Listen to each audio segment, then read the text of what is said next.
Bonjour mesdames, messieurs, merci de suivre l'émission Point de vue en ce dimanche 29 janvier 2017. Après les transports terrestres il y a une semaine, les transports aériens sont à l'honneur aujourd'hui avec Madame Maïmouna Ndoye Seck également en charge du tourisme.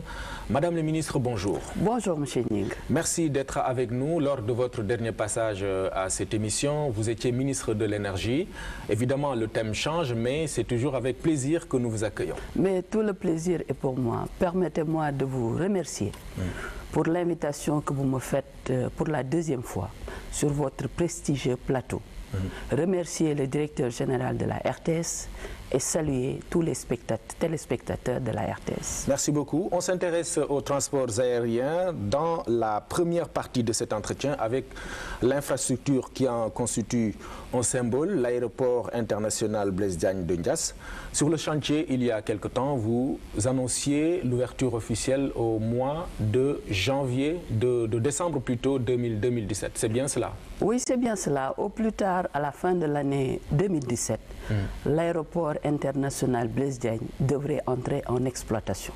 Et j'ai bien apprécié le terme symbole que vous avez utilisé et j'y ajouterai même le cœur du dispositif infrastructurel du Sénégal. Très bien. Puisque vous n'êtes pas sans savoir que cet aéroport est situé à quelques minutes du nouveau pôle de Diamniadio et des sites touristiques et des sites économiques qui sont en train d'être développés. Alors, quel est le tableau, sinon, quelle est la situation qui nous a permis d'être à cette échéance-là? Vous savez, si je devais caractériser cette situation, je rappellerai juste une expression qui a été utilisée il y a quelques jours par un haut responsable d'une compagnie aérienne que j'ai reçu et qui me disait que cet aéroport a atteint le point de non-retour. Puisqu'en venant à Dakar visiter, il avait des craintes. Mais après avoir visité l'aéroport, lui-même restait convaincu que non seulement cet aéroport sera bientôt en service, mais il nous disait que ce qui l'a le plus impressionné, c'était les infrastructures routières qui permettaient d'atteindre cet aéroport en moins de 15 minutes. L'autoroute à péage? L'autoroute à péage notamment, qui permet de relier l'aéroport dans des conditions exceptionnelles, puisque la crainte de beaucoup de personnes était comment y aller dans une situation assez facile. Maintenant, pour rappeler la genèse de cet aéroport, dont la construction a commencé une dizaine d'années, je voudrais juste signaler que c'est un projet qui a été conçu avec des études qui n'avaient pas été entièrement élaborées à la base. Donc le constructeur devrait réaliser les études. Ce qui a justifié qu'en cours de route, beaucoup d'avenants ont été demandés par ce constructeur-là, qui était la société Saudi Ben Laden Group.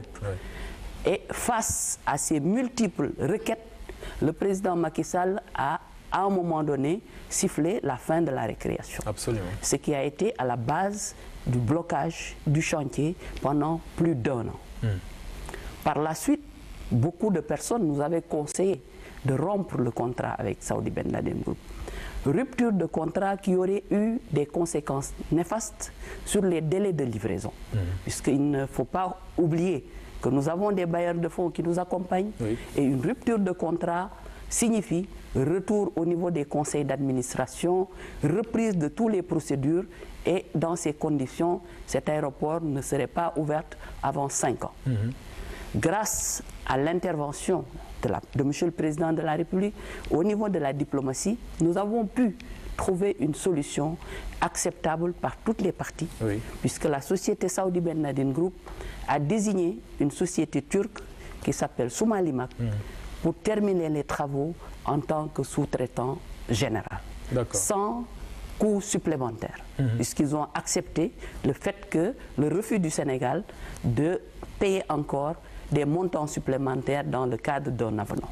Et c'est sur cette base-là que nous avons débloqué le chantier de l'aéroport. Donc on a compris donc que tout était dans le montage financier dès le départ et il fallait une position courageuse pour régler le problème. C'est cela. C'était dans le montage de façon globale. Autant le montage financier que même le démarrage du projet à un moment peut-être où tout n'était pas encore mûr.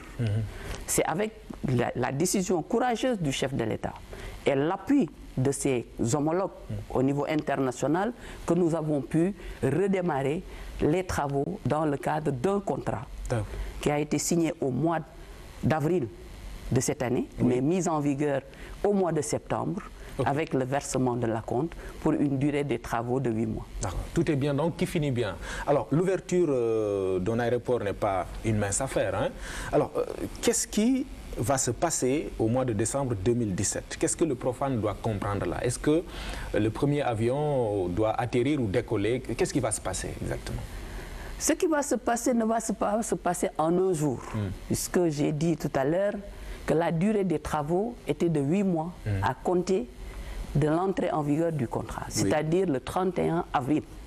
Les travaux vont se terminer au niveau de l'aéroport. Mais vous savez, un aéroport, comme vous l'avez dit, n'est pas quelque chose de simple. Il y aura les tests et les calibrages des appareils à faire, puisque on aura les tours de contrôle, on aura des équipements qui vont guider les avions. Donc il y a tout un travail de test et de calibrage à faire. Et ce travail va se faire entre le mois de mars et le mois d'août de cette année. Au mois de mars là, dans 3 mois. Oui. De mars et août, puisque ça va prendre entre 4 et 5 mois de tests et de calibrage pour s'assurer que tout marche au niveau technique. Après ces tests techniques, il y a ce qu'on appelle le transfert. Et le défi de notre transfert, c'est de continuer à faire fonctionner l'aéroport Léopold Sédar Senghor et faire aussi le transfert au niveau commercial, au niveau du nouvel aéroport. Et c'est pour cela que nous avons mis en place un comité de transfert qui regroupe l'ensemble des acteurs, les pétroliers, la police, la douane, les compagnies aériennes.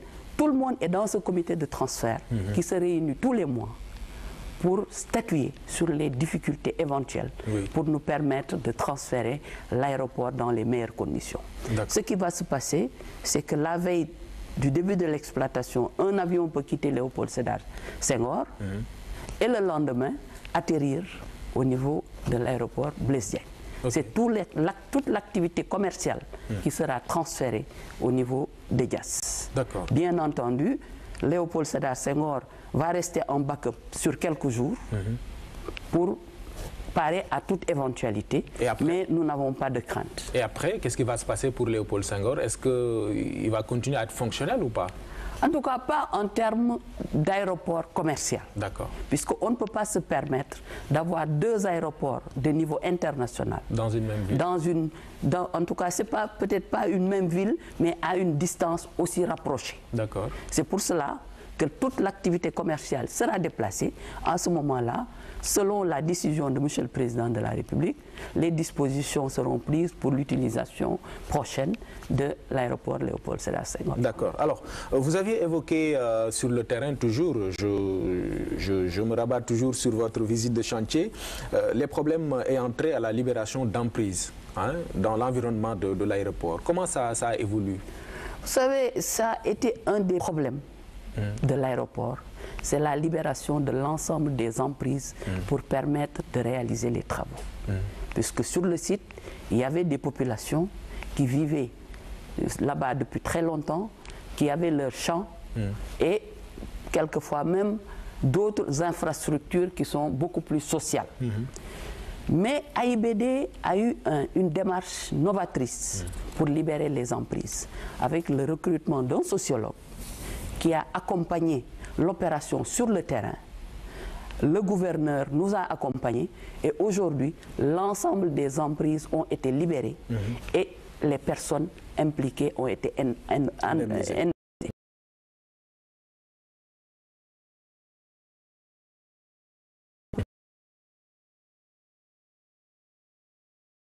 Puisque nous avons pu trouver un accord, construire des logements pour les populations qui étaient dans des conditions relativement rudimentaires, à qui nous avons construit des maisons avec des écoles, un stade, etc., pour leur permettre de vivre dans d'excellentes conditions. Un terrain a également été dégagé pour leur permettre de reprendre leurs activités champêtres.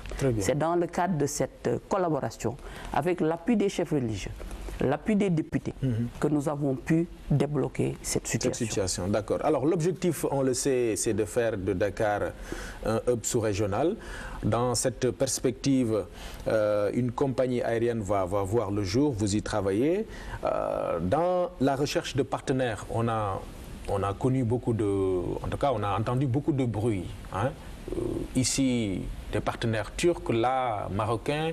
Qu'est-ce qu'on va retenir exactement concernant cette prochaine compagnie sénégalaise? Avant d'en arriver à la compagnie proprement dite, je voudrais rappeler que le projet hub aérien sous-régional est un des projets phares du plan Sénégal émergent. Ouais. Et ce projet comporte 3 composantes. Oui. L'aéroport Blaise Diagne, une compagnie nationale et la réhabilitation et la mise aux normes des aérodromes régionaux. Très bien. On a déjà parlé de l'aéroport Blaise Diagne. Oui, la compagnie nationale, la première volonté de M. le Président de la République dès sa prise de fonction, c'était de relancer la compagnie Sénégal Airlines. Okay. Nous y avons beaucoup travaillé. Le Président a appuyé Sénégal Airlines, qui était une entité privée, même si l'État était actionnaire à 34%. Malheureusement, on a dû constater la mise en faillite par les actionnaires de Sénégal Airlines. Et restant dans les mêmes principes, M. le Président de la République nous a demandé de mettre en place une nouvelle compagnie, mais ne pas se précipiter pour créer quelque chose qui, dans 1 an, 2 ans, va encore disparaître. Et c'est ce qui explique la lenteur, ce que certains appellent lenteur, dans la mise en œuvre de cette compagnie. Puisque nous voulons avoir un fondement solide qui nous permettra d'avoir une compagnie viable et pérenne. Maintenant, en ce qui concerne les partenaires, ce qu'il faut dire, c'est que plusieurs partenaires se sont manifestés. Vous avez parlé des Turcs, la compagnie Turkish Airlines s'est manifestée, s'était déjà manifestée pour la relance de Sénégal Airlines. Nous avons beaucoup travaillé. Vous connaissez la situation de la Turquie qui a impacté les activités touristiques, les activités économiques, ce qui fait que la compagnie Turkish Airlines connaît quelques difficultés dans son fonctionnement. Difficultés internes liées à la situation du pays. Puisque ses activités ayant baissé, ses capacités financières également baissent.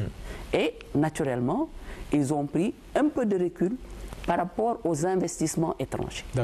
Nous avons continué à travailler avec d'autres partenaires qui se sont manifestés, notamment la Royal Air Maroc, qui s'est manifestée, avec qui nous continuons à travailler. Mais auparavant, ce qu'il y a de fondamental dans ce projet, c'est que nous n'avons pas voulu aller vers un partenaire qui va nous dire « voilà ce que je veux faire ». Nous avons voulu nous-mêmes définir ce que nous voulons de notre compagnie.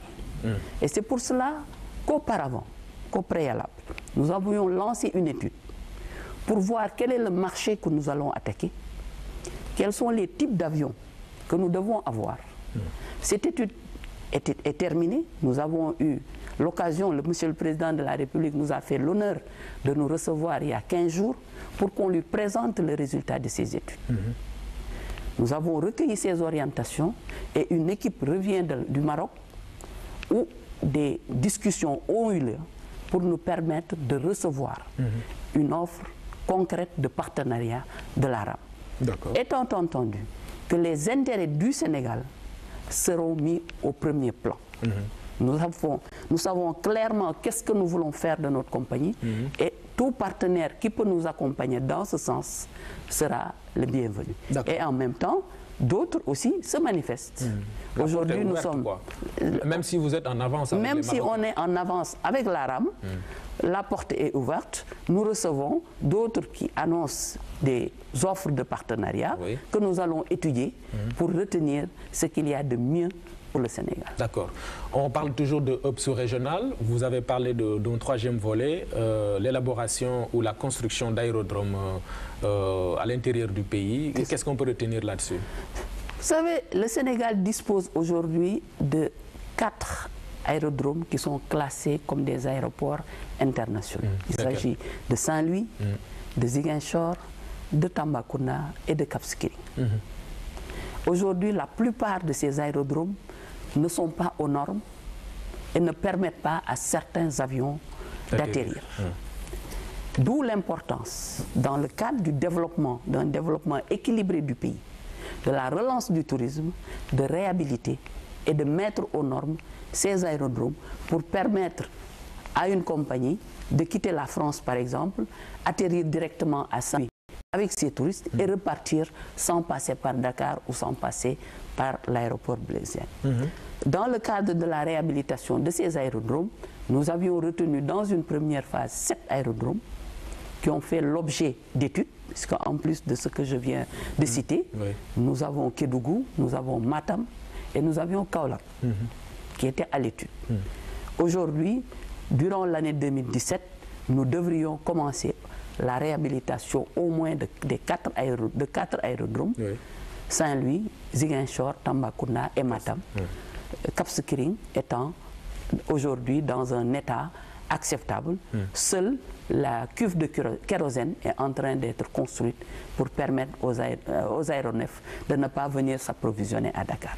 Voilà le résumé du projet des aérodromes qui complète les 3 piliers du projet hub aérien. Donc les conditions, on peut le dire, sont réunies pour faire de Dakar, du Sénégal, un hub sous-régional. Du Sénégal.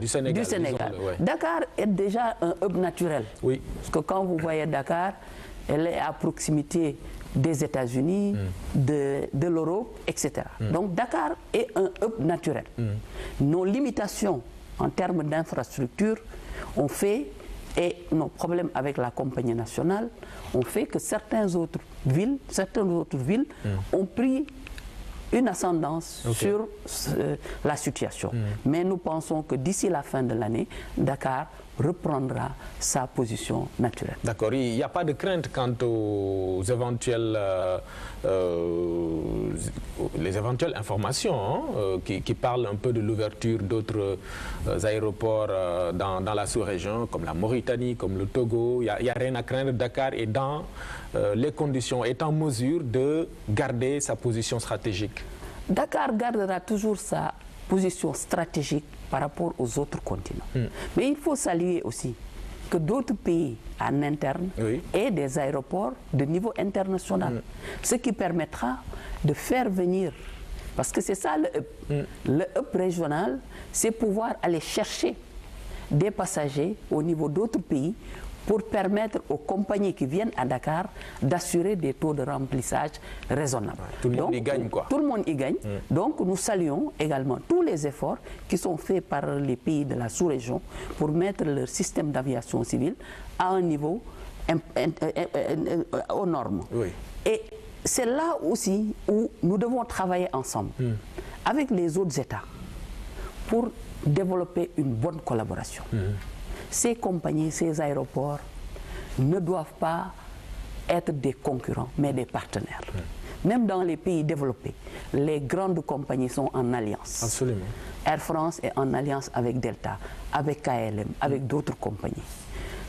En Afrique aussi, en Afrique de l'Ouest en particulier, pour qu'on puisse avoir des compagnies pérennes, nous avons le devoir de développer des alliances qui nous permettent de desservir les mêmes destinations, plusieurs compagnies dans un même vol, pour pouvoir tous avoir des taux de remplissage. Surtout qu'on a des problèmes énormes en Afrique à se déplacer par la voie aérienne. C'est compliqué parfois. Oui, c'est compliqué parce que c'est un problème de demande. Un problème de demande. On ne peut pas mettre un avion sur une ligne pour que l'avion soit rempli à 10 ou 20%. Absolument. Maintenant, si les compagnies développent ce partenariat, plusieurs compagnies pourront mettre leurs passagers dans un même vol, un code-sharing, ce qui se passe partout dans le monde, et pouvoir desservir les différentes lignes dans de bonnes conditions. D'accord. Alors, Madame le ministre, partant d'une crise qui a secoué le secteur, le gouvernement avait décidé de relancer le tourisme. On arrive au deuxième volet de notre entretien. Comment évolue la situation depuis? La situation évolue de façon très favorable, puisque nous constatons aujourd'hui de l'évolution des arrivées de l'ordre de 20 à 30%. Mais n'est pas encore à la hauteur de nos ambitions. La relance n'est pas encore affective. En tout cas, enfin, l'ambition n'est pas encore atteinte. Oui. Ce qu'il y a de positif, c'est que la tendance baissière qui était observée depuis plusieurs années est en train d'être inversée. Et a été inversée. Et a été inversée en 2015. Et c'est confirmé en 2016 avec une croissance. D'accord. Puisque je rappelle que le tourisme au Sénégal a été développé autour du balnéaire avec des cibles bien précises. Avec la crise économique mondiale dans les pays émetteurs, les touristes venaient de moins en moins dans nos pays. Ce qui a amené nos infrastructures à des taux d'occupation assez faibles et un déficit d'entretien qui fait que les infrastructures ne sont plus à niveau. C'est le premier défi à relever. C'est-à-dire remettre à niveau l'offre touristique. Remettre à niveau l'environnement, c'est-à-dire la sécurité, la salubrité, l'accessibilité. Et le troisième volet sur lequel nous travaillons, c'est la promotion. Et tout cela combiné conduit au premier résultat que nous constatons suite aux mesures d'urgence qui ont été prises par le chef de l'État, à savoir la suppression du visa, la réduction des redevances aéroportuaires pour réduire le coût de la destination, mais également d'autres mesures qui ont été prises, telles que la Casamance qui est déclarée zone touristique d'intérêt national, le crédit hôtelier que nous sommes en train de mettre en place, etc. Et c'est le lieu de saluer la décision de la France qui vient de déclasser la Casamance, puisque depuis plus de 2 décennies, la Casamance était classée comme zone à risque par le ministère des Affaires étrangères français. En raison de la situation qui prévalait. Dans cette zone. Mais situation qui s'est nettement améliorée depuis plusieurs années, mais la Casamance restait sur le même classement. Après nos discussions avec les différents ambassadeurs, nous avons pu obtenir depuis 2 mois le déclassement de la Casamance et les résultats se font sentir actuellement sur le terrain. Oui, après ce déclassement dont vous parlez, qu'est-ce que l'État a fait concrètement? Parce que le président de la République l'avait annoncé lors de sa tournée économique dans cette zone du Sénégal. Zone de priorité en termes d'infrastructures hôtelières, etc. Qu'est-ce que l'État a fait concrètement, le gouvernement, depuis? Concrètement, ce qui a été fait, c'est qu'une loi a été prise pour donner des avantages fiscaux à tous les investisseurs dans le secteur touristique en Casamance. Le décret d'application a été pris et aujourd'hui, tout investisseur qui veut réaliser des équipements hôteliers en Casamance, c'est la région naturelle de Casamance, donc Ziguinchor, Kolda, Sédhiou, sera exonéré de droits de douane et d'impôts sur une dizaine d'années. Donc ça, c'est quelque chose de concret qui permet de remettre à niveau les infrastructures existantes et d'investir sur ces nouveaux équipements hôteliers. Est-ce que la mesure commence à faire son effet? Oui, je pense que beaucoup de promoteurs en Casamance sont en train de développer des projets. C'est vrai que le décret d'application a été pris il y a environ 3 mois et les investisseurs sont en train de travailler pour pouvoir développer leur projet en Casamance. Mais ce qu'il y a aussi de beaucoup plus intéressant pour le secteur du tourisme, c'est que dans la loi portant zone économique spéciale, le tourisme a été considéré comme secteur éligible. C'est-à-dire que toute zone touristique considérée comme zone économique spéciale va bénéficier des avantages qui sont donnés, des avantages fiscaux, administratifs, etc., qui sont donnés au niveau de ces zones économiques spéciales. Et cela est une décision majeure qui permettra de relancer le développement des infrastructures hôtelières. D'accord. On parlait de la Casamance, mais il y a également la Petite Côte sur Saly. Ici, quelques problèmes étaient notés, comme l'érosion, etc. Qu'est-ce que le gouvernement a fait pour régler ces difficultés auxquelles les acteurs étaient confrontés? Vous savez, je disais tantôt que le Sénégal a développé son tourisme autour du balnéaire. Oui. L'érosion côtière est une réalité ou une fatalité pratiquement dans beaucoup de pays. Absolument. Ce qui a fait l'érosion, avec ses conséquences sur la station de Saly, qui était la station phare, on a connu beaucoup de difficultés en termes de fréquentation. La première action que nous avons visée, c'est ce qu'on a appelé la requalification de Saly, avec le développement du tourisme intérieur, qui permet aujourd'hui aux hôteliers installés au niveau de ces stations d'avoir des taux d'occupation acceptables. Le deuxième projet que nous développons en relation avec la Banque mondiale, c'est des études qui sont en cours pour mettre en place des épis pour permettre d'arrêter l'érosion côtière, mais également reconstituer les plages. Mais ça, c'est un travail dont les résultats vont être observés dans le long terme. Oui. Mais dès à présent, non seulement nous travaillons à la promotion du tourisme intérieur pour permettre à la station de continuer à fonctionner, des aménagements ont été réalisés pour embellir et sécuriser la route d'accès, mais également aménager les zones touristiques à l'intérieur de la station. Mais à côté de Saly, de la station de Saly, on prévoit de développer d'autres stations à Pointe-Sarène, qui est située à quelques kilomètres de Saly, qui permettra de reconstituer une seconde station balnéaire, mais en mettant les garde-fous afin d'éviter que l'érosion côtière ait les mêmes conséquences sur cette station. C'est cela un des projets phares du PSE, avec ces deux composantes, zone économique et projet de microtourisme, pour avoir une seconde station très rapidement. Mais nous avons aussi d'autres stations à Modienne, à Joal-Fignon, à Saint-Louis, à Cap Skirring. Donc nous travaillons au développement d'autres stations, mais aussi au développement du microtourisme. Puisqu'un des constats que nous avons fait, c'est que ce tourisme au niveau des grandes stations bénéficie assez peu aux populations locales. Parce que ce sont des packages qui sont vendus à l'étranger. Le touriste vient dans l'hôtel et ne ressort qu'au moment de son retour. Ce qui ne bénéficie pas assez aux populations locales. C'est pour cela que le plan Sénégal émergent intègre le projet microtourisme qui vise à permettre à de petits entrepreneurs de développer des activités touristiques comme la restauration, comme la coiffure, etc., comme des événements culturels, ce qui permettra de faire sortir les touristes des hôtels et pouvoir mieux faire vivre les zones locales. D'accord. Alors, je suis tombé hier sur un article qui parlait de blocage de comptes de certains hôtels à Saint-Louis. Et là, on accusait carrément le ministère d'être à l'origine, d'avoir en fait dénoncé ces hôtels au fisc. Vous savez, les hôteliers sont les partenaires du ministère.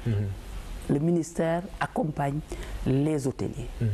Le fisc fait son travail avec ses obligations de recouvrement. Combien d'établissements publics ont vu leurs comptes bloqués ces derniers temps? Je peux même citer des structures de la plateforme aéroportuaire. Les ADS, l'ANACIM et même la haute autorité ont vu leurs comptes bloqués par le fisc il y a une quinzaine de jours. Parce qu'ils ont des arriérés au niveau du fisc. Ça, c'est le travail du fisc. Le ministère n'a rien à voir dans cette affaire. Accompagne les hôteliers. La dernière fois, parce que la raison qui a été soulevée par le fisc, c'est que ces hôteliers ne détenaient pas d'agrément. J'en profite pour rappeler à tous les Sénégalais qui veulent exercer des activités dans le secteur touristique que ces activités sont soumises à agrément du ministère. Il y a eu une décision majeure du chef de l'État de généraliser la baisse de la TVA de 18 à 10% dans le secteur de l'hôtellerie. Mais qu'est-ce qui peut permettre au fisc de dire que telle entreprise est une entreprise hôtelière ou touristique c'est la détention de l'agrément. D'accord, que vous délivrez. Que nous délivrons. Ouais. C'est l'argument. Ces hôteliers n'ayant pas pu produire un agrément pour montrer qu'ils sont des établissements hôteliers et touristiques, le fisc a fait un redressement. Okay. Nous les accompagnons au niveau du ministère de l'économie et des finances. En facilitant la procédure. En facilitant. La procédure est facilitée.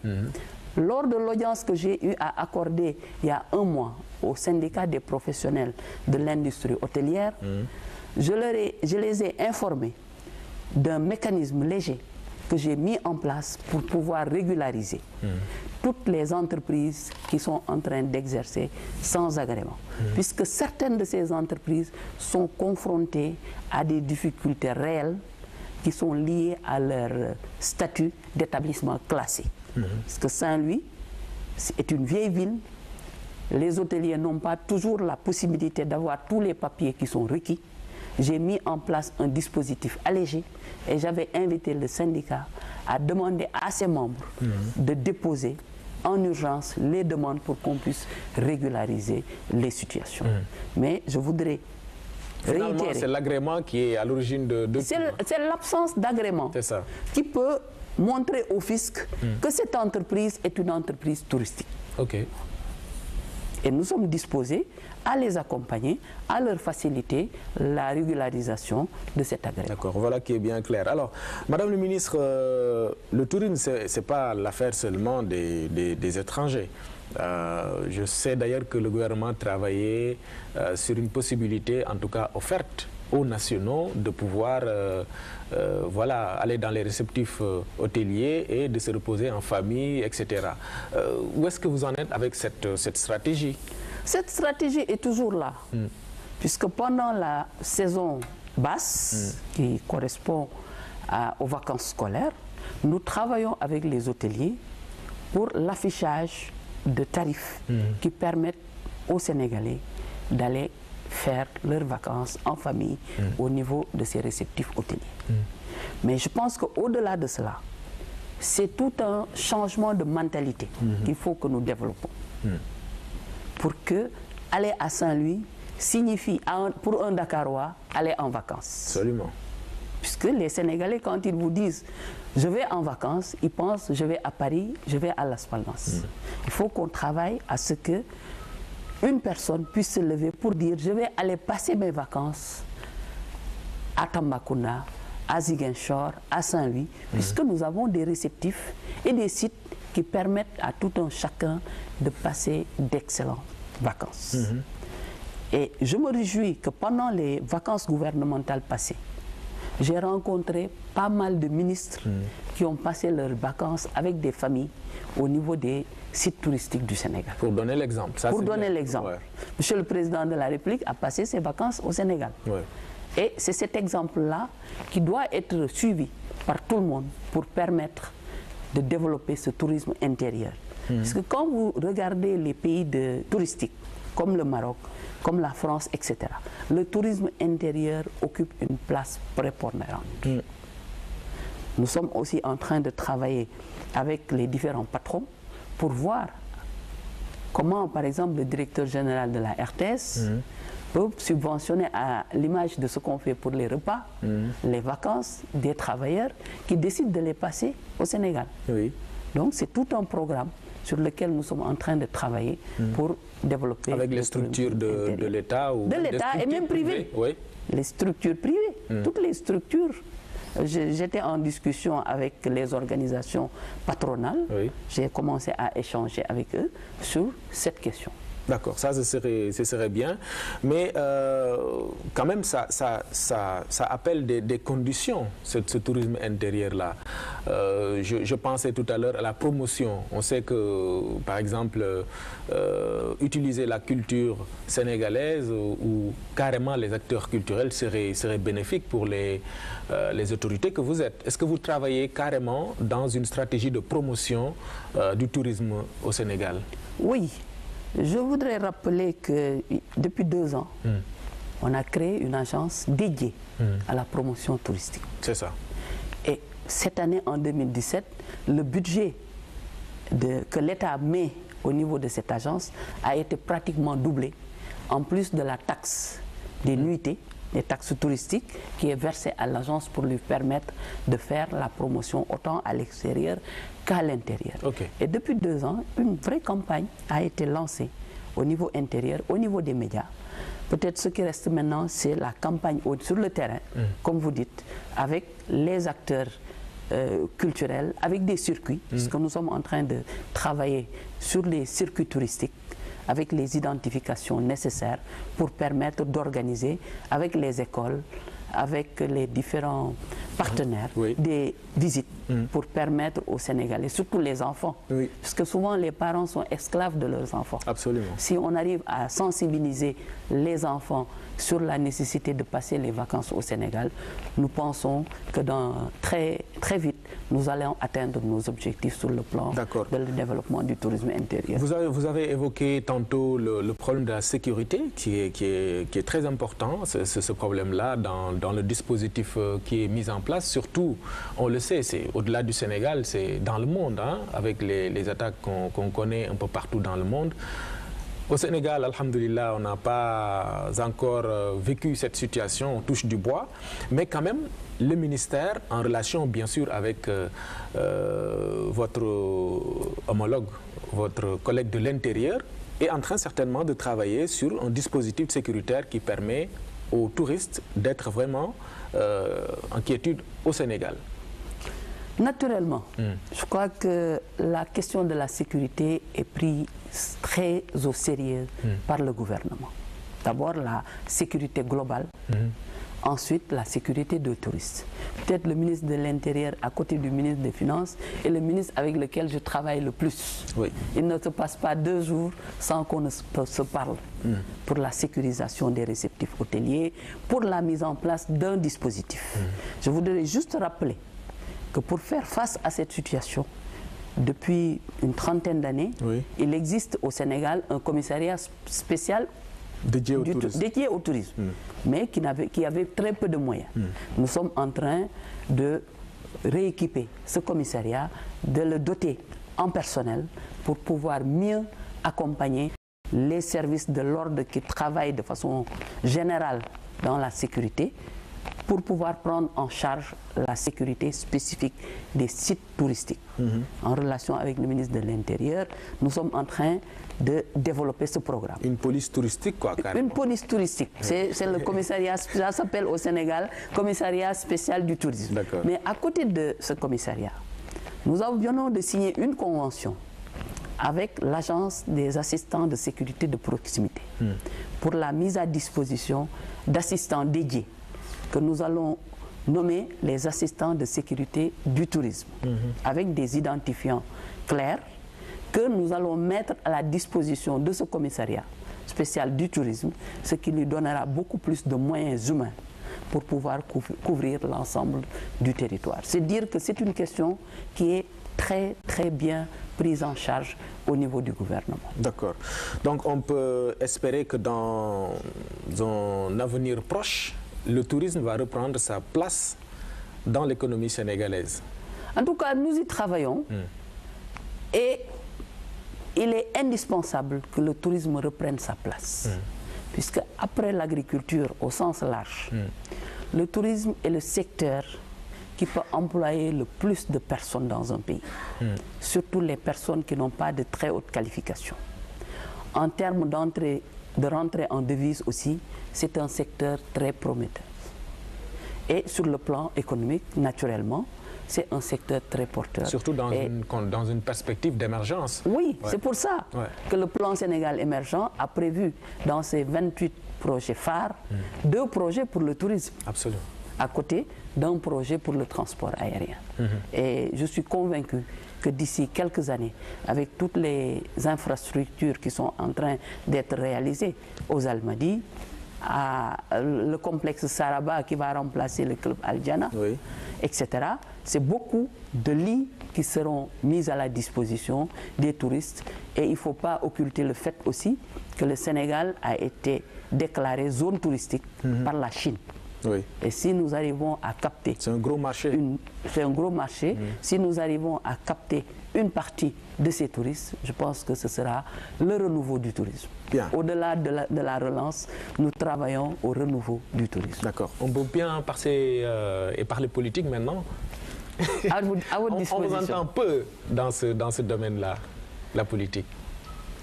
Je vous avais dit la dernière fois que la politique, c'est travailler à la réussite de la politique du chef de l'État. Et tous les jours, je suis dans ça. En tout cas, au-delà d'autres activités qui sont beaucoup plus spécifiques, sur lesquelles je suis en train de me mouvoir. En tout cas, on vous a vu lors du dernier référendum très active, notamment dans le quartier Médina. On ne savait pas que vous étiez de la Médina d'ailleurs. En tout cas, moi, je ne savais pas. Oui, je suis de la Médina parce que j'ai grandi aux allées du Centenaire. Oui. J'ai rejoint mon mari qui est originaire du cœur de la Médina, donc je suis de la Médina. Ce que je voulais dire d'emblée, c'est rappeler d'abord que le référendum n'est pas, contrairement à ce qu'on a voulu faire croire, n'est pas une consultation partisane. C'était un moment durant lequel M. le Président de la République a proposé aux Sénégalais une politique ou des moyens pour renforcer le gouvernement, être au service des populations. Donc il était normal que tous les membres du gouvernement s'engagent pour la réussite de cette consultation. C'était votre cas. Vous n'allez pas quand même vous arrêter. C'était mon cas. Oui. Mais au-delà de ça, je voudrais rappeler que mon engagement aux côtés du chef de l'État, le président Macky Sall, il est inconditionnel et intemporel. Et date de très longtemps. Oui. Et chaque fois qu'il doit aller au combat, je serai à ses côtés ou bien je serai devant lui. Ça, c'est une constante. Et c'est tout le sens du mouvement qui a été créé, le mouvement Gunge Macky Sall. Que vous avez créé. Oui, qui a pris sa source à la Médina, mais qui est en train d'essaimer avec ses cellules au niveau de tout Dakar. Donc, les prochaines échéances électorales également, nous allons nous trouver sur le terrain, législatives, présidentielles. Déjà, nous sommes sur le terrain avec la mobilisation de nos membres, des parents, des amis, des habitants des différentes zones pour les inscriptions au niveau des listes électorales. Pour les législatives, nous travaillons à donner au président une majorité très confortable à l'Assemblée nationale en 2017. Et en 2019, une réélection très brillante. D'accord. Pourquoi un mouvement pourquoi vous n'avez pas choisi, par exemple, d'intégrer son parti? Vous savez, je vous ai parlé de mon engagement auprès du président Macky Sall. Pour le moment, c'est cela que j'ai trouvé comme meilleure solution pour l'accompagner. Le jour où une autre situation va se présenter, et je me mettrai totalement à sa disposition, là où il va me demander d'être. D'accord. En attendant les législatives, comment ça va se faire? Le mouvement va soutenir la coalition, naturellement, non? Nous sommes à la disposition de M. le Président de la République. Le nom du mouvement, c'est Gunge Macky Sall. Gunge Macky Sall. Quand on accompagne quelqu'un, on se met là où il vous demande de vous mettre. S'il nous demande d'accompagner tel mouvement, on va le faire sans état d'âme. Et avec des intéressements? Avec des intéressements, totalement à son service. Vous voulez être député quand même à l'Assemblée nationale, non? Mais tout Sénégalais doit rêver servir son pays, au-delà d'un poste de ministre. Du poste de ministre, je dis, moi je suis au service d'un pays. J'ai l'habitude de dire, je suis un soldat de la République. Là où M. le Président de la République jugera que je peux servir au mieux le Sénégal, je serai à cet endroit. D'accord. Je rappelais en début d'émission qu'au premier numéro, enfin, lors de la première invitation, vous étiez ministre de l'Énergie. Aujourd'hui, aux transports aériens et au tourisme. Quel est le poste qui vous passionne le plus? Les deux sont passionnants. L'énergie est mon secteur naturel, où je crois que j'ai eu à occuper toutes les fonctions possibles au niveau de ce secteur. Vous avez plafonné. Donc, il y avait pratiquement plus de challenge. Alors qu'au niveau du transport aérien et du tourisme, deux secteurs qui sont tout aussi importants que l'énergie pour l'économie sénégalaise, tous les jours, ce sont des challenges on a parlé de AIBD, avoir le plaisir de débloquer un projet et de le mener à terme est très passionnant. Travailler au renouveau du tourisme est tout aussi passionnant. Et faire voler une compagnie aussi, c'est autant de défis. D'accord, donc on a compris. Vous vous plaisez ici. Je me plais partout, comme je le réaffirme, partout où M. le Président de la République voudra que je sois à son service. Si demain c'est ailleurs aussi, ce sera avec plaisir. Merci beaucoup. Pays, puisque ses activités ayant baissé, ses capacités financières également baissent. Et naturellement, ils ont pris un peu de recul par rapport aux investissements étrangers. D'accord. Nous avons continué à travailler avec d'autres partenaires qui se sont manifestés, notamment la Royal Air Maroc, qui s'est manifestée, avec qui nous continuons à travailler. Mais auparavant, ce qu'il y a de fondamental dans ce projet, c'est que nous n'avons pas voulu aller vers un partenaire qui va nous dire « voilà ce que je veux faire ». Nous avons voulu nous-mêmes définir ce que nous voulons de notre compagnie. Et c'est pour cela qu'auparavant, qu'au préalable, nous avions lancé une étude pour voir quel est le marché que nous allons attaquer, quels sont les types d'avions que nous devons avoir. Cette étude est terminée. Nous avons eu l'occasion, Monsieur le Président de la République nous a fait l'honneur de nous recevoir il y a 15 jours pour qu'on lui présente le résultat de ces études. Nous avons recueilli ces orientations et une équipe revient du Maroc où des discussions ont eu lieu pour nous permettre de recevoir une offre concrète de partenariat de la RAM. Étant entendu que les intérêts du Sénégal seront mis au premier plan. Nous savons clairement qu'est-ce que nous voulons faire de notre compagnie et tout partenaire qui peut nous accompagner dans ce sens sera le bienvenu. Et en même temps, d'autres aussi se manifestent. Aujourd'hui, nous sommes... Même si vous êtes en avance avec Même si on est en avance avec la RAM, la porte est ouverte. Nous recevons d'autres qui annoncent des offres de partenariat que nous allons étudier pour retenir ce qu'il y a de mieux pour le Sénégal. D'accord. On parle toujours de hub sous-régional. Vous avez parlé d'un troisième volet, l'élaboration ou la construction d'aérodromes à l'intérieur du pays. Qu'est-ce qu'on peut retenir là-dessus? Vous savez, le Sénégal dispose aujourd'hui de 4 aérodromes qui sont classés comme des aéroports internationaux. Il s'agit de Saint-Louis, de Ziguinchor, de Tambacounda et de Cap Skirring. Aujourd'hui, la plupart de ces aérodromes ne sont pas aux normes et ne permettent pas à certains avions d'atterrir. D'où l'importance, dans le cadre du développement, d'un développement équilibré du pays, de la relance du tourisme, de réhabiliter et de mettre aux normes ces aérodromes pour permettre à une compagnie de quitter la France, par exemple, atterrir directement à Saint-Louis avec ses touristes et repartir sans passer par Dakar ou sans passer par l'aéroport Blaise Diagne. Dans le cadre de la réhabilitation de ces aérodromes, nous avions retenu dans une première phase 7 aérodromes qui ont fait l'objet d'études, puisqu'en plus de ce que je viens de citer, nous avons Kédougou, nous avons Matam et nous avions Kaolack qui étaient à l'étude. Aujourd'hui, durant l'année 2017, nous devrions commencer la réhabilitation au moins de 4 aérodromes, Saint-Louis, Ziguinchor, Tambacounda et Matam, Cap Skirring étant aujourd'hui dans un état acceptable. Seule la cuve de kérosène est en train d'être construite pour permettre aux aéronefs de ne pas venir s'approvisionner à Dakar.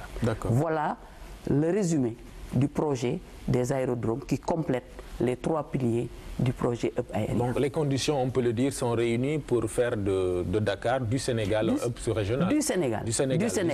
Dakar est déjà un hub naturel. Parce que quand vous voyez Dakar, elle est à proximité des États-Unis, de l'Europe, etc. Donc Dakar est un hub naturel. Nos limitations en termes d'infrastructure ont fait, et nos problèmes avec la compagnie nationale, ont fait que certaines autres villes ont pris une ascendance.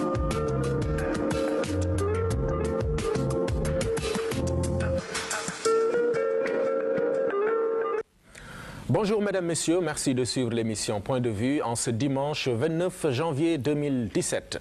Après les transports terrestres il y a une semaine, les transports aériens sont à l'honneur aujourd'hui avec madame Maïmouna Ndoye Seck également en charge du tourisme. Madame le ministre, bonjour. Bonjour monsieur Ning. Merci d'être avec nous lors de votre dernier passage à cette émission. Vous étiez ministre de l'énergie.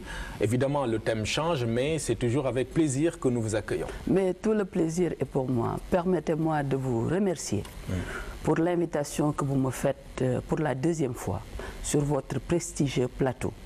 Remercier le directeur général de la RTS et saluer tous les téléspectateurs de la RTS. Merci beaucoup. On s'intéresse aux transports aériens dans la première partie de cet entretien avec l'infrastructure qui en constitue un symbole, l'aéroport international Blaise Diagne de Ndiass.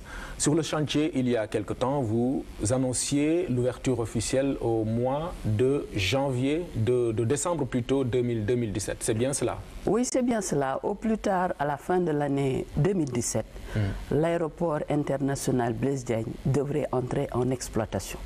Et j'ai bien apprécié le terme symbole que vous avez utilisé et j'y ajouterai même le cœur du dispositif infrastructurel du Sénégal. Très bien. Puisque vous n'êtes pas sans savoir que cet aéroport est situé à quelques minutes du nouveau pôle de Diamniadio et des sites touristiques et des sites économiques qui sont en train d'être développés. Alors, quel est le tableau, sinon, quelle est la situation qui nous a permis d'être à cette échéance-là? Vous savez, si je devais caractériser cette situation, je rappellerai juste une expression qui a été utilisée il y a quelques jours par un haut responsable d'une compagnie aérienne que j'ai reçu et qui me disait que cet aéroport a atteint le point de non-retour. Puisqu'en venant à Dakar visiter, il avait des craintes. Mais après avoir visité l'aéroport, lui-même restait convaincu que non seulement cet aéroport sera bientôt en service, mais il nous disait que ce qui l'a le plus impressionné, c'était les infrastructures routières qui permettaient d'atteindre cet aéroport en moins de 15 minutes. L'autoroute à péage. L'autoroute à péage notamment, qui permet de relier l'aéroport dans des conditions exceptionnelles, puisque la crainte de beaucoup de personnes était comment y aller dans une situation assez facile. Maintenant, pour rappeler la genèse de cet aéroport, dont la construction a commencé une dizaine d'années, je voudrais juste signaler que c'est un projet qui a été conçu avec des études qui n'avaient pas été entièrement élaborées à la base. Donc le constructeur devrait réaliser les études. Ce qui a justifié qu'en cours de route, beaucoup d'avenants ont été demandés par ce constructeur-là, qui était la société Saudi Ben Laden Group. Et face à ces multiples requêtes, le président Macky Sall a, à un moment donné, sifflé la fin de la récréation. Absolument. Ce qui a été à la base du blocage du chantier pendant plus d'1 an. Par la suite, beaucoup de personnes nous avaient conseillé de rompre le contrat avec Saudi Ben Laden Group. Rupture de contrat qui aurait eu des conséquences néfastes sur les délais de livraison. Puisqu'il ne faut pas oublier que nous avons des bailleurs de fonds qui nous accompagnent et une rupture de contrat signifie retour au niveau des conseils d'administration, reprise de toutes les procédures et dans ces conditions, cet aéroport ne serait pas ouvert avant 5 ans. Grâce à l'intervention de M. le Président de la République, au niveau de la diplomatie, nous avons pu... Sur le terrain, toujours, je me rabats toujours sur votre visite de chantier, les problèmes ayant trait à la libération d'emprises dans l'environnement de l'aéroport. Comment ça a évolué? Vous savez, ça a été un des problèmes de l'aéroport. C'est la libération de l'ensemble des emprises pour permettre de réaliser les travaux. Puisque sur le site, il y avait des populations qui vivaient là-bas depuis très longtemps, qui avaient leurs champs et quelquefois même d'autres infrastructures qui sont beaucoup plus sociales. Mais AIBD a eu une démarche novatrice pour libérer les emprises, avec le recrutement d'un sociologue qui a accompagné l'opération sur le terrain, Le gouverneur nous a accompagnés et aujourd'hui, l'ensemble des emprises ont été libérées et les personnes impliquées ont été indemnisées.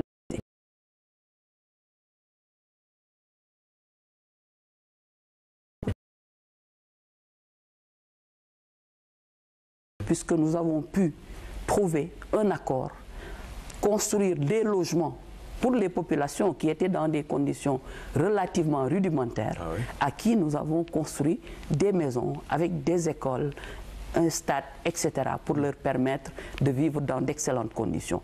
Un terrain a également été dégagé pour leur permettre de reprendre leurs activités champêtres. C'est dans le cadre de cette collaboration, avec l'appui des chefs religieux, l'appui des députés, que nous avons pu débloquer cette situation. D'accord. Alors l'objectif, on le sait, c'est de faire de Dakar un hub sous-régional. Dans cette perspective, une compagnie aérienne va voir le jour, vous y travaillez. Dans la recherche de partenaires, on a connu beaucoup de... En tout cas, on a entendu beaucoup de bruit. Ici, des partenaires turcs, là, marocains. Qu'est-ce qu'on va retenir exactement concernant cette prochaine compagnie sénégalaise? Avant d'en arriver à la compagnie proprement dite, je voudrais rappeler que le projet hub aérien sous-régional est un des projets phares du plan Sénégal émergent. Et ce projet comporte 3 composantes.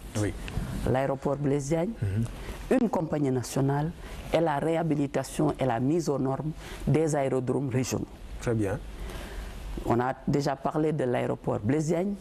La compagnie nationale, la première volonté de M. le Président de la République dès sa prise de fonction, c'était de relancer la compagnie Sénégal Airlines. Nous y avons beaucoup travaillé.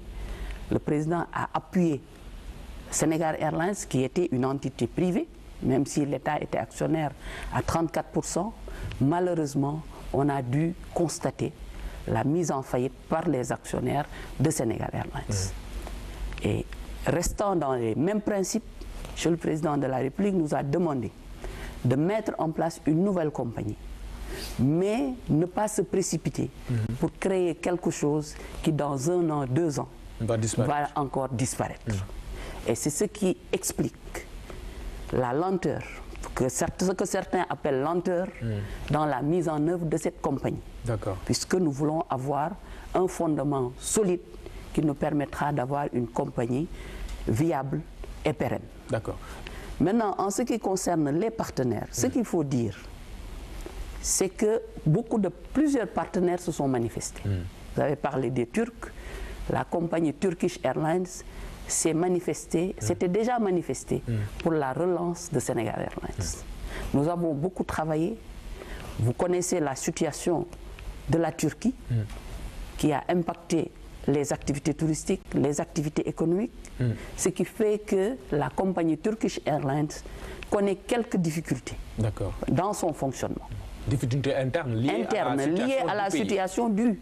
Trouver une solution acceptable par toutes les parties, puisque la société Saudi Ben Nadine Group a désigné une société turque qui s'appelle Soumalimak pour terminer les travaux en tant que sous-traitant général, sans coût supplémentaire, puisqu'ils ont accepté le fait que le refus du Sénégal de payer encore des montants supplémentaires dans le cadre d'un avenant. Et c'est sur cette base-là que nous avons débloqué le chantier de l'aéroport. Donc on a compris donc que tout était dans le montage financier dès le départ et il fallait une position courageuse pour régler le problème. C'est cela. C'était dans le montage de façon globale. Autant le montage financier que même le démarrage du projet à un moment peut-être où tout n'était pas encore mûr. C'est avec la décision courageuse du chef de l'État et l'appui de ses homologues au niveau international que nous avons pu redémarrer les travaux dans le cadre d'un contrat qui a été signé au mois d'avril de cette année, mais mis en vigueur au mois de septembre, avec le versement de l'acompte pour une durée des travaux de 8 mois. Tout est bien donc, qui finit bien. Alors, l'ouverture d'un aéroport n'est pas une mince affaire. Alors, qu'est-ce qui va se passer au mois de décembre 2017? Qu'est-ce que le profane doit comprendre là? Est-ce que le premier avion doit atterrir ou décoller? Qu'est-ce qui va se passer exactement? Ce qui va se passer ne va pas se passer en un jour, puisque j'ai dit tout à l'heure que la durée des travaux était de 8 mois à compter de l'entrée en vigueur du contrat, c'est-à-dire le 31 avril. Les travaux vont se terminer au niveau de l'aéroport. Mais vous savez, un aéroport, comme vous l'avez dit, n'est pas quelque chose de simple. Il y aura les tests et les calibrages des appareils à faire, puisque on aura les tours de contrôle, on aura des équipements qui vont guider les avions. Donc il y a tout un travail de test et de calibrage à faire. Et ce travail va se faire entre le mois de mars et le mois d'août de cette année. Au mois de mars, là, dans 3 mois. Oui. De mars et août, puisque ça va prendre entre 4 et 5 mois de tests et de calibrage pour s'assurer que tout marche au niveau technique. Après ces tests techniques, il y a ce qu'on appelle le transfert. Et le défi de notre transfert, c'est de continuer à faire fonctionner l'aéroport Léopold Sédar Senghor et faire aussi le transfert au niveau commercial, au niveau du nouvel aéroport. Et c'est pour cela que nous avons mis en place un comité de transfert qui regroupe l'ensemble des acteurs, les pétroliers, la police, la douane, les compagnies aériennes. Tout le monde est dans ce comité de transfert qui se réunit tous les mois pour statuer sur les difficultés éventuelles, pour nous permettre de transférer l'aéroport dans les meilleures conditions. Ce qui va se passer, c'est que la veille du début de l'exploitation, un avion peut quitter Léopold Sédar Senghor et le lendemain atterrir au niveau de l'aéroport Blaise Diagne. C'est toute l'activité commerciale qui sera transférée au niveau de Diass. Bien entendu, Léopold Sédar Senghor va rester en backup sur quelques jours pour parer à toute éventualité, mais nous n'avons pas de crainte. Et après, qu'est-ce qui va se passer pour Léopold Senghor? Est-ce qu'il va continuer à être fonctionnel ou pas? En tout cas, pas en termes d'aéroport commercial. Puisqu'on ne peut pas se permettre d'avoir 2 aéroports de niveau international. Dans une même ville. En tout cas, ce n'est peut-être pas une même ville, mais à une distance aussi rapprochée. C'est pour cela que toute l'activité commerciale sera déplacée. À ce moment-là, selon la décision de M. le Président de la République, les dispositions seront prises pour l'utilisation prochaine de l'aéroport Léopold Sédar Senghor. Alors, vous aviez évoqué... sur la situation. Mais nous pensons que d'ici la fin de l'année, Dakar reprendra sa position naturelle. Il n'y a pas de crainte quant aux éventuelles, les éventuelles informations qui parlent un peu de l'ouverture d'autres aéroports dans la sous-région, comme la Mauritanie, comme le Togo. Il n'y a rien à craindre. Dakar est dans les conditions, est en mesure de garder sa position stratégique. Dakar gardera toujours sa position stratégique par rapport aux autres continents.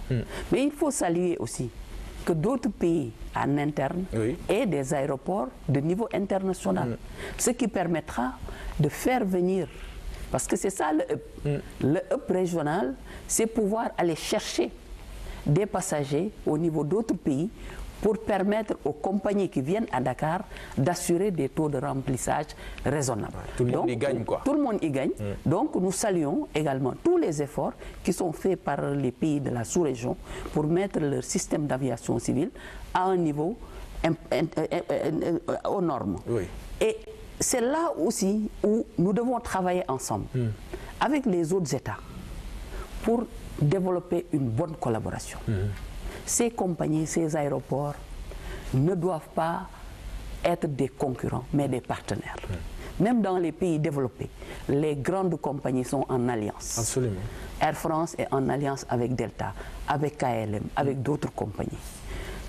En Afrique aussi, en Afrique de l'Ouest en particulier, pour qu'on puisse avoir des compagnies pérennes, nous avons le devoir de développer des alliances qui nous permettent de desservir les mêmes destinations, plusieurs compagnies dans un même vol, pour pouvoir tous avoir des taux de remplissage. Surtout qu'on a des problèmes énormes en Afrique à se déplacer par la voie aérienne. C'est compliqué parfois. Oui, c'est compliqué parce que c'est un problème de demande. Un problème de demande. On ne peut pas mettre un avion sur une ligne pour que l'avion soit rempli à 10 ou 20%. Absolument. Maintenant, si les compagnies développent ce partenariat, plusieurs compagnies pourront mettre leurs passagers dans un même vol, un code sharing, ce qui se passe partout dans le monde, et pouvoir desservir les différentes lignes dans de bonnes conditions. D'accord. Alors, Madame le ministre, partant d'une crise qui a secoué le secteur, le gouvernement avait décidé de relancer le tourisme. On arrive au deuxième volet de notre entretien. Comment évolue la situation depuis? La situation évolue de façon très favorable, puisque nous constatons aujourd'hui de l'évolution des arrivées de l'ordre de 20 à 30%. Mais n'est pas encore à la hauteur de nos ambitions. La relance n'est pas encore effective. En tout cas, enfin, l'ambition n'est pas encore atteinte. Oui. Ce qu'il y a de positif, c'est que la tendance baissière qui était observée depuis plusieurs années est en train d'être inversée. Et a été inversée. Et a été inversée en 2015. Et c'est confirmé en 2016 avec une croissance. D'accord. Puisque je rappelle que le tourisme au Sénégal a été développé autour du balnéaire avec des cibles bien précises. Avec la crise économique mondiale dans les pays émetteurs, les touristes venaient de moins en moins dans nos pays. Ce qui a amené nos infrastructures à des taux d'occupation assez faibles et un déficit d'entretien qui fait que les infrastructures ne sont plus à niveau. C'est le premier défi à relever. C'est-à-dire remettre à niveau l'offre touristique. Remettre à niveau l'environnement, c'est-à-dire la sécurité.